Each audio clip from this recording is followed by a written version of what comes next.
नमस्कार। एक बार फिर से बहुत बहुत स्वागत है आप सभी का परीक्षा वर्ल्ड के इस यूट्यूब चैनल में। दोस्तों, आधुनिक भारत के इतिहास की हम जो प्रीवियस ईयर क्वेश्चंस की सीरीज चला रहे थे उसका जो भाग 6 है उसको आज हम कंप्लीट करेंगे। तो चलिए वीडियो को शुरू करते हैं और देख लेते हैं कि आज का हमारा जो आधुनिक भारत के इतिहास के प्रीवियस ईयर क्वेश्चंस का भाग 6 है, इसमें हमने कौन कौन से महत्वपूर्ण प्रीवियस ईयर क्वेश्चंस को सम्मिलित किया हुआ है। दोस्तों, ये सभी जो सेट मैं आप तक पहुंचा रहा हूं प्रीवियस ईयर क्वेश्चंस का, ये आपकी जो लेखपाल की परीक्षा होने वाली है उसके लिए बहुत ही ज़्यादा इंपॉर्टेंट ये सभी प्रीवियस ईयर क्वेश्चंस हैं। तो इनको आप डेली बेसिस पे जरूर फॉलो करते रहिएगा। मैं वादा करता हूँ कि आपकी जो लेखपाल की परीक्षा होने वाली है उसमें जो है बहुत सारे प्रश्न इन प्रीवियस ईयर क्वेश्चन से देखने को मिलेंगे। तो इस सीरीज को आप डेली बेसिस पर जरूर फॉलो करते रहिएगा। तो चलिए वीडियो को शुरू करते हैं।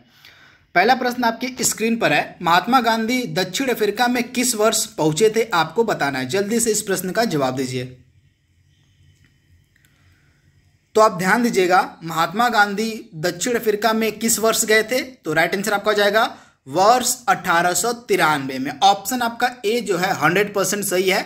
1893 में महात्मा गांधी दक्षिण अफ्रीका गए हुए थे। क्यों गए थे, तो एक मुकदमे के सिलसिले में। आप ध्यान दीजिएगा, एक मुकदमे के सिलसिले में महात्मा गांधी दक्षिण अफ्रीका गए थे 1893 ईस्वी में। तो आप इसे ध्यान दीजिएगा, ऑप्शन ए बिल्कुल सही है। अगला प्रश्न यहाँ पे हमारा है, महात्मा गांधी के किस अमेरिकी जीवनी लेखक ने लिखा है कि असहयोग भारत और गांधी जी के जीवन में एक युग का नाम बन गया। यह जो कथन है असहयोग आंदोलन, मतलब असहयोग जो है भारत और गांधी जी के जीवन में एक युग का नाम बन गया, यह कथन किसके द्वारा कहा गया है, आपको बताना है। तो आप ध्यान दीजिएगा, यह जो कथन है, कथन का नाम क्या है, असहयोग भारत और गांधी जी के जीवन में एक युग का नाम बन गया। यह फेमस कोट कहा गया था अमेरिकी लेखक किसके द्वारा, तो इसका नाम था लुईस फीसर। ऑप्शन आपका जो बी है बिल्कुल सही हो जाएगा। यह एक फेमस अमेरिकी जीवनी लेखक था जिनका नाम था लुई फीसर। इसी की तरह महात्मा गांधी के बारे में यह स्टेटमेंट दी गई थी। तो इसे आप याद रखिएगा, very very important.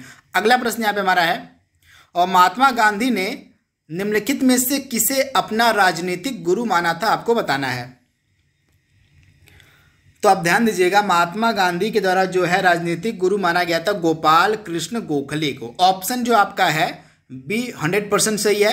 Gopal Krishna Gokhale को महात्मा गांधी ने अपना राजनीतिक गुरु माना था। तो आप इसे ध्यान दीजिएगा, ऑप्शन आपका जो बी है बिल्कुल सही है। अगला प्रश्न यहाँ पे हमारा है, महात्मा गांधी किस वर्ष कांग्रेस के अध्यक्ष बने थे। काफी इंपॉर्टेंट प्रश्न है। तो इस प्रश्न का हमारा राइट आंसर क्या हो जाएगा, वर्ष 1924। ऑप्शन सी आपका बिल्कुल सही है। कांग्रेस का एकमात्र अधिवेशन हुआ था वर्ष 1924 में, जिसकी अध्यक्षता महात्मा गांधी के द्वारा की गई थी। तो कांग्रेस का एकमात्र अधिवेशन कौन सा था जिसकी अध्यक्षता महात्मा गांधी ने की थी, तो वर्ष 1924 का बेलगांव का अधिवेशन। तो इसे आप याद रखिएगा, यह बहुत बार एग्जाम में पूछा जाता है, तो इसे आप ध्यान दीजिएगा। कांग्रेस का एकमात्र अधिवेशन था बेलगांव अधिवेशन, जिसकी अध्यक्षता महात्मा गांधी के द्वारा की गई थी। तो आप इसे याद रखिएगा, वेरी वेरी इंपॉर्टेंट। इसके बाद यहाँ पे मैंने जो तीनों वर्ष लिखे हुए हैं आपके लिए, ये तीनों वर्ष काफी इंपॉर्टेंट है कांग्रेस के अधिवेशन के। तो वर्ष 1917 का जो कांग्रेस का अधिवेशन था, इसकी अध्यक्षता की गई थी एनी बेसेंट के द्वारा। तो ये पहली महिला बनी थी जो अध्यक्ष बनी थी किसकी, कांग्रेस की। तो इसे आप याद रखिएगा, भारतीय राष्ट्रीय कांग्रेस की पहली महिला अध्यक्ष बनी थी एनी बेसेंट 1917 में। तो इसे आप ध्यान दीजिएगा। वहीं 1916 का जो कांग्रेस का अधिवेशन हुआ था, यह कहाँ पे हुआ था, लखनऊ में। इसे आप ध्यान दीजिएगा, 1916 का जो कांग्रेस का अधिवेशन हुआ था यह लखनऊ में हुआ था। यह इंपॉर्टेंट क्यों था, क्योंकि इसी अधिवेशन में जो है कांग्रेस और मुस्लिम लीग के मध्य समझौता हुआ था। इसी कारण से हम इसको लखनऊ पैक्ट के नाम से भी जानते हैं। इसके बाद एक और कारण था जिस कारण से 1916 का जो कांग्रेस का अधिवेशन था चर्चित था। इसी कांग्रेस अधिवेशन में नरम दल और गरम दल पुनः एक हो गए थे 1916 के कांग्रेस अधिवेशन में। तो इसे भी आप ध्यान दीजिएगा। तथा 1916 का जो कांग्रेस अधिवेशन हुआ था, इसकी अध्यक्षता की गई थी किसके द्वारा, तो आरसी मजूमदार के द्वारा। तो इतने सारे फैक्ट आपको याद रखने हैं 1916 के कांग्रेस अधिवेशन से। वहीं 1925 का जो कांग्रेस अधिवेशन हुआ था, यह क्यों खास है, तो यह प्रथम भारतीय महिला, आप ध्यान दीजिएगा, प्रथम भारतीय महिला के द्वारा जो है कांग्रेस का सेशन जो है उसको जो उसकी अध्यक्षता की गई थी कांग्रेस के सेशन की प्रथम भारतीय महिला के द्वारा, इनका नाम था सरोजिनी नायडू। तो पहला इसको मैंने आपको बताया था, प्रथम महिला अगर आपसे पूछे तो आपका हो जाएगा एनी बेसेंट। अगर सिर्फ प्रथम महिला पूछे तो आपका आंसर हो जाएगा प्रथम महिला एनी बेसेंट थी, जिनके द्वारा कांग्रेस के किसी भी सेशन की अध्यक्षता की गई थी। लेकिन प्रथम भारतीय महिला पूछे आपसे, राइट आंसर आपका हो जाएगा सरोजिनी नायडू। सरोजिनी नायडू के द्वारा जो है 1925 का जो कांग्रेस का अधिवेशन था वह मतलब उसकी अध्यक्षता की गई थी। तो इतने सारे फैक्ट आपको याद रखने हैं, भूलने नहीं है। एक चीज आप ध्यान दीजिएगा, 1916 का जो मैंने आपको अधिवेशन बताया था इसकी अध्यक्षता अंबिका चरण मजूमदार ने की थी, जिसे आप नोट डाउन कर लीजिएगा। अगला प्रश्न यहाँ पे हमारा है, और महात्मा गांधी ने सत्याग्रह सभा की स्थापना किस वर्ष में की थी, आपसे पूछा जा रहा है। तो जल्दी से इसका जवाब दीजिए आप। तो इस प्रश्न का हमारा राइट आंसर क्या हो जाएगा, 1919। राइट आंसर आपका क्या हो जाएगा, फरवरी 1919 में महात्मा गांधी के द्वारा सत्याग्रह सभा की स्थापना की गई थी रॉलेट एक्ट के विरोध में। तो ऑप्शन आपका सी बिल्कुल सही है, 1919 में। अगला प्रश्न यहाँ पे हमारा है, 1917 का वह कौन सा सत्याग्रह था जिसमें महात्मा गांधी का पहला सत्याग्रह था और भारतीय स्वतंत्रता आंदोलन में एक बड़ा विद्रोह था। तो आपको उस सत्याग्रह का नाम बताना है।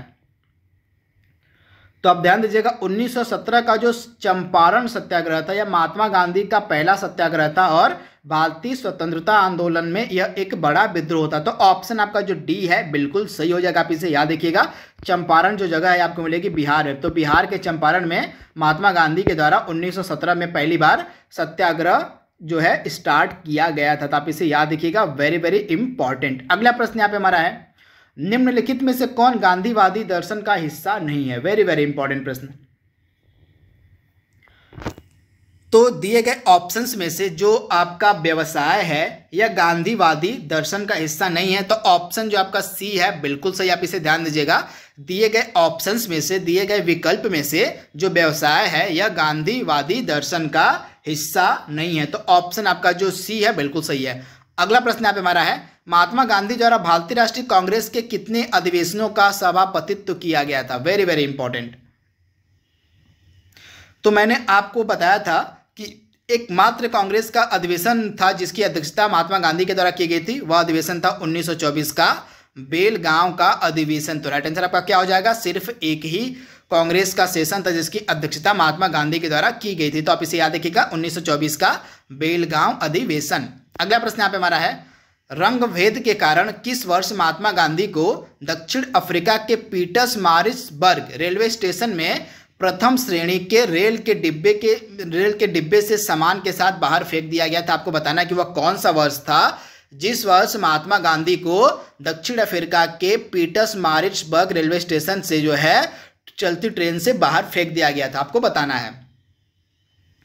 तो यह आपका वर्ष था 1893 का। 1893 वर्ष में जो है महात्मा गांधी को पीटर्समारिट्सबर्ग रेलवे स्टेशन पर जो है प्रथम श्रेणी के रेल डिब्बे से सामान के साथ महात्मा गांधी को बाहर फेंक दिया गया था। तो वर्ष है आपका 1893। ऑप्शन आपका जो डी है बिल्कुल सही है। अगला प्रश्न यहाँ पे हमारा है, महात्मा गांधी ने किस प्रकार के अर्थव्यवस्था की वकालत की है, आपको बताना है। तो आप ध्यान दीजिएगा, महात्मा गांधी के द्वारा विकेंद्रीकृत जो है अर्थव्यवस्था की वकालत की गई है। तो आप इसे याद रखिएगा, वेरी वेरी इंपॉर्टेंट। ऑप्शन आपका सी बिल्कुल सही, आप इसे ध्यान दीजिएगा। अगला प्रश्न यहाँ पे हमारा है, और महात्मा गांधी के लिए जो है निम्नलिखित में से कौन सा भारतीय मानवता की एकता, इसकी आर्थिक स्वतंत्रता और समानता का प्रतीक था, आपको बताना है। तो इस प्रश्न का राइट आंसर हो जाएगा, महात्मा गांधी के लिए जो खादी था, ऑप्शन ए, जो खादी था यह भारतीय मानवता की एकता, इसकी आर्थिक स्वतंत्रता और समानता का प्रतीक था। तो ऑप्शन आपका ए बिल्कुल सही हो जाएगा, खादी। अगला प्रश्न यहाँ पे हमारा है, इनमें से कौन सा महात्मा गांधी का आर्थिक विचार नहीं था। तो आप ध्यान दीजिएगा, मशीनरी और नवीनतम तकनीक का अधिकतम उपयोग। आप ध्यान दीजिएगा, मशीनरी और नवीनतम तकनीक का अधिकतम उपयोग, यह जो है महात्मा गांधी का आर्थिक विचार नहीं था। तो ऑप्शन जो आपका सी है बिल्कुल सही हो जाएगा। अगला प्रश्न यहाँ पे हमारा है, the story of my experiment with truth, इस पुस्तक के लेखक कौन है आपको बताना है। तो इस पुस्तक को लिखा है महात्मा गांधी ने। तो यह महात्मा गांधी की आत्मकथा है, माई एक्सपेरिमेंट विथ ट्रूथ। तो आप इसे ध्यान दीजिएगा, ऑप्शन आपका डी बिल्कुल सही हो जाएगा, मोहनदास करमचंद गांधी। तो आप इसे ध्यान दीजिएगा। और गांधी जी के गांव सर्वोदय के आदर्श ने आपको बताना है कि गांधी जी के गांव सर्वोदय के आदर्श ने बताया कि एक आदर्श गांव को कुछ शर्तों को पूरा करना होगा। इसमें से एक आदर्श गांव के लिए कौन सी शर्त नहीं है आपको बताना है। तो एक आदर्श गांव के लिए निम्नलिखित में से कौन सी शर्त नहीं है, तो ऑप्शन बी वाली यह शर्त क्या कह रही है, भाईचारे की भावना विकसित करने के लिए पूजा का स्थान एक दूसरे के बगल में बनाना यह आदर्श गांव की शर्त नहीं थी। तो आप इसे याद रखिएगा, ऑप्शन जो आपका बी है गलत हो जाएगा। तो आप इसे ध्यान दीजिए, बाकी तीनों जो ऑप्शन आपके दिए गए हैं ये आदर्श गांव के शर्तें थी जो सर्वोदय का सिद्धांत महात्मा गांधी का, उसके अंतर्गत। तो आप इसे ध्यान दीजिएगा, 100% यह आपके एग्जाम में पूछा जा सकता है। यह प्रश्न जो है आपका ग्राम विकास अधिकारी का जो एग्जाम हुआ था 2018 उसकी फर्स्ट शिफ्ट में पूछा गया था। तो आप इसे याद रखिएगा, ग्रामीण परिवेश के का जो परीक्षा आपकी होने वाली है उसमें यह प्रश्न देखने को मिल सकता है। अगला प्रश्न यहाँ पे हमारा है, महात्मा गांधी भाप से चलने वाले जहाज SS सफारी द्वारा दक्षिण अफ्रीका कब पहुंचे थे, मतलब दक्षिण अफ्रीका के किस जगह पर पहुंचे थे। तो आप ध्यान दीजिएगा, महात्मा गांधी भाप से चलने वाले जहाज SS सफारी के द्वारा दक्षिण अफ्रीका के डरबन पहुंचे थे। तो ऑप्शन आपका जो बी है बिल्कुल सही हो जाएगा, दक्षिण अफ्रीका के डरबन पहुंचे थे महात्मा गांधी। अगला प्रश्न यहाँ पे हमारा है, गांधी जी ने जून 1904 में डरबन के बाहर निम्नलिखित में से कौन सी बस्ती नामक एक सामुदायिक क्रियाशील मठ की स्थापना की थी। तो इसका राइट आंसर हो जाएगा जो फोनिक्स फॉर्म था, आपको बताना है, मतलब राइट आंसर आपका हो जाएगा 1904 में डरबन के बाहर एक फॉर्म की स्थापना की गई थी। इस फॉर्म का नाम था फोनिक्स फॉर्म। ऑप्शन आपका जो डी है बिल्कुल सही हो जाएगा, यहाँ पे बस्ती का मतलब फॉर्म से है। तो एक फोनिक्स फॉर्म की जो स्थापना है यह 1904 में डरबन में की गई थी महात्मा गांधी के द्वारा। तो आप इसे ध्यान दीजिएगा, भूलिएगा मत, काफी इंपॉर्टेंट यह प्रश्न है। अगला प्रश्न यहाँ पे हमारा क्या कह रहा है देख लीजिए,